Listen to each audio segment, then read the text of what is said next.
오늘의 사연 시작합니다. 안녕하신가요? 저는 30대 초반의 직장인입니다. 저와 남편은 정말 아끼고 아껴서 양가에 손 벌리지 않고 저희 힘으로만 소박하게 신혼생활을 시작했어요.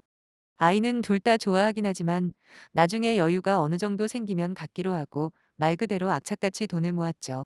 처음 월세집으로 시작해서 어느새 전세집까지 올라오게 되었을 때는 얼마나 기쁘던지 겨우 전세집 하나로 뭘 그렇게 오바하냐 하실 수도 있지만 저희에겐 의미가 남달랐어요. 이렇게만 이야기하면 양가 부모님이 찢어지게 가난해서 아무런 도움을 못 받아 힘들게 산다고 생각하시겠지만 실상 그 정도는 아니에요. 저희 부모님 같은 경우에는 요식업을 하시면서 두 분 생활비는 부족하지 않게 벌고 계세요. 그리고 시아버지께서도 비록 연세는 좀 있으시지만 그래도 다니고 계신 직장이 있던 터라 저희가 생활비를 드려야 할 상황은 아니었습니다. 그러던 어느 날 제게 좋은 기회가 찾아와 이직을 하게 되었어요. 업무 강도는 많이 세졌지만서도 월급이 100만 원 가까이 더 받는 자리라 경쟁률이 엄청나게 높았었죠. 운 좋게도 제가 뽑혔고 정말 기쁘더라고요. 생각해 보세요. 한 달에 몇십만 원만 올라도 연봉으로 따졌을 때 큰 금액이잖아요. 그런데 매달 100만 원씩 더 주는 직장이 어디 쉽게 구할 수 있겠습니까? 저는 이 기쁜 소식을 양가 부모님께 말씀드리고 평소 눈여겨보고 있던 건강식품 선물 하나씩 해드렸죠. 그리고 제가 후회하기 시작한 게 아마 이때쯤부터였을 거예요. 제가 이직하고 얼마 후 시부모님께서 저희를 집으로 부르시더니 결혼하고 처음으로 생활비 이야기를 하시는 겁니다. 남편에게 하나 있는 남동생, 그러니까 도련님도 이제 곧 제대하면 복학해야 하고 시아버지도 연세가 있어서 곧 직장을 그만두실 예정이니 저희한테 생활비를 도와달라고 하시더라고요.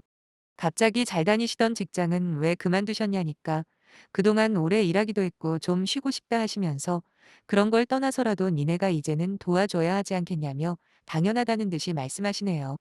참고로 저희 부부 둘이 합쳐서 600만 원도 못 벌다가 이제 제 월급이 올라 겨우 숨 좀 돌리겠다 하는 시점이었거든요. 아직 집도 없는 상태고 거기다 아이 낳을 생각까지 한다면 한참을 준비해도 부족한 형편인데 갑자기 생각하지도 못한 생활비를 달라니까 정말 난감하더라고요. 그래서 어머님께 아버님이 일 그만두시면 퇴직금도 있고 연금까지 받으시지 않냐. 저희는 아직 생활비 드릴 만큼 여유가 없다. 이렇게 말씀드렸죠.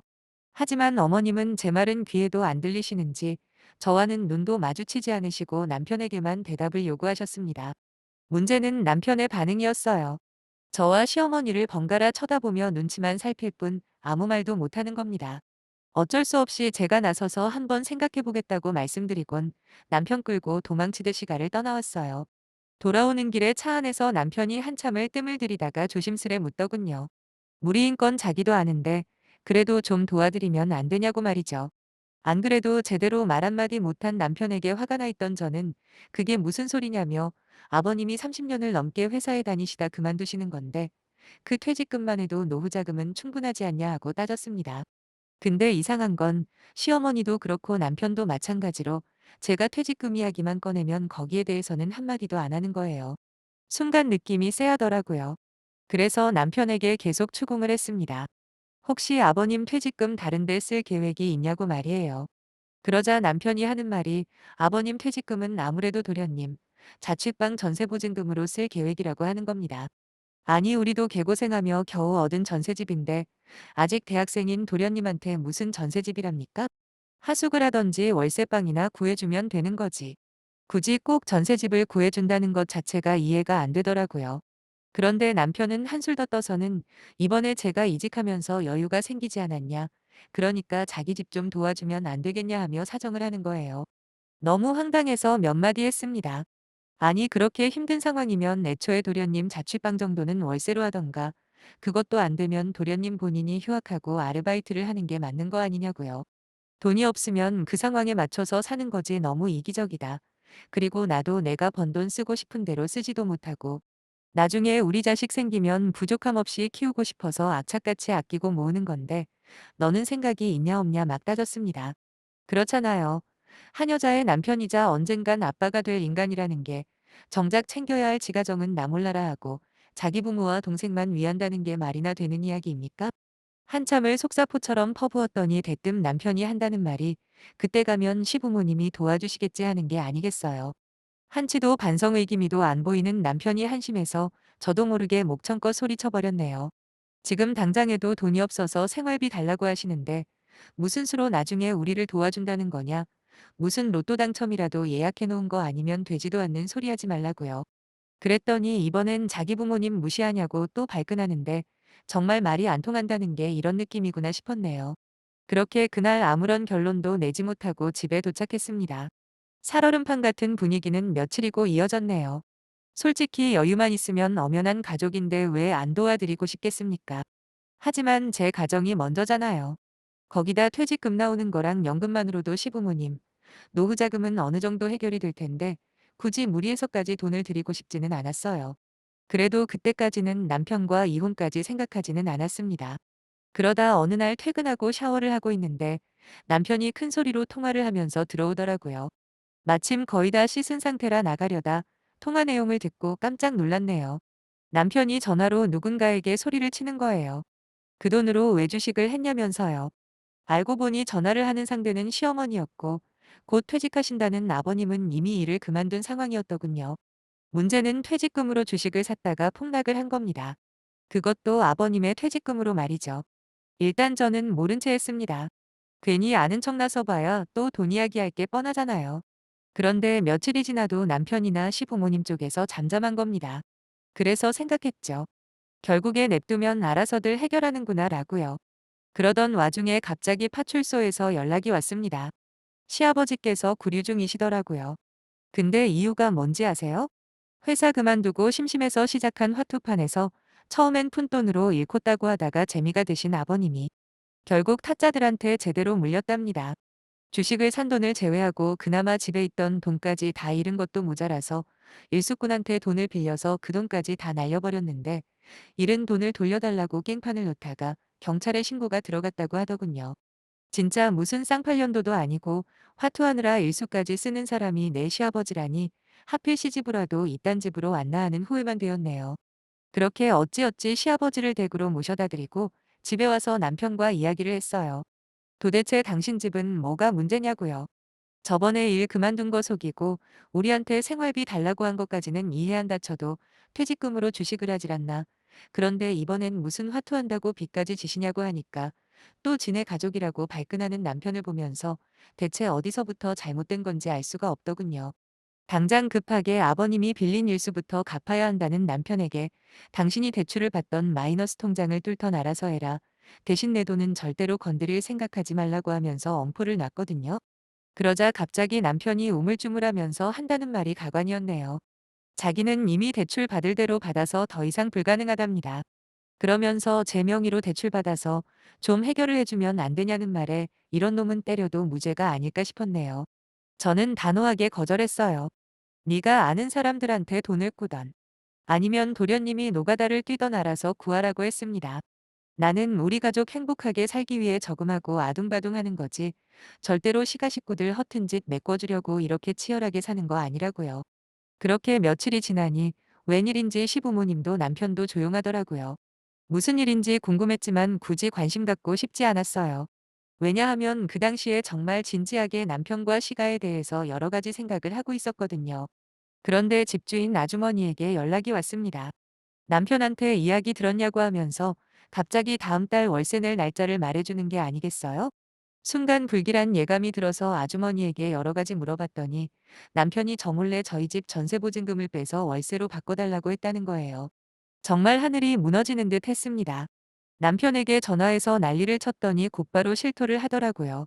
저는 악을 지르면서 전세보증금 뺀 건 어디 있냐니까 예상대로 시어머니께 빌려드렸다고 말하는데 그 자리에 주저앉고 싶은 거 겨우 참았네요. 저희 집 전세 계약을 남편 명의로 한 게 화근이었죠. 저는 시어머니께 다시 연락해서 전세금 돌려내라 했습니다. 그런데 시아버지 빚진 거 갚고 남은 돈은 물린 주식을 추가 매수해서 더 이상 남은 돈이 없다는 겁니다. 그러면서 아무렇지도 않은 듯 기다리면 분명히 주식이 오를 거라고 그때까지 조용히 하고 기다리는 게 좋을 거라네요. 이쯤 되면 이혼 안 하는 게 바보천치라는 생각에 저는 이혼을 결심하고 피 같은 내 돈을 돌려받을 방법만 백방으로 알아봤습니다. 그리고 마침내 해결 방법을 찾았죠. 남편 명의로 전세 계약을 했다고 하더라도 자금 출처가 제 통장이라는 걸 증빙할 수만 있으면 충분히 돌려받을 가능성이 있답니다. 저는 남편에게 이혼 서류 전달해주는 날, 동시에 시가에도 내용 증명을 보냈습니다. 그랬더니 곧장 시어머니한테 전화가 오더니 다짜고짜 저한테 막말을 하더라고요.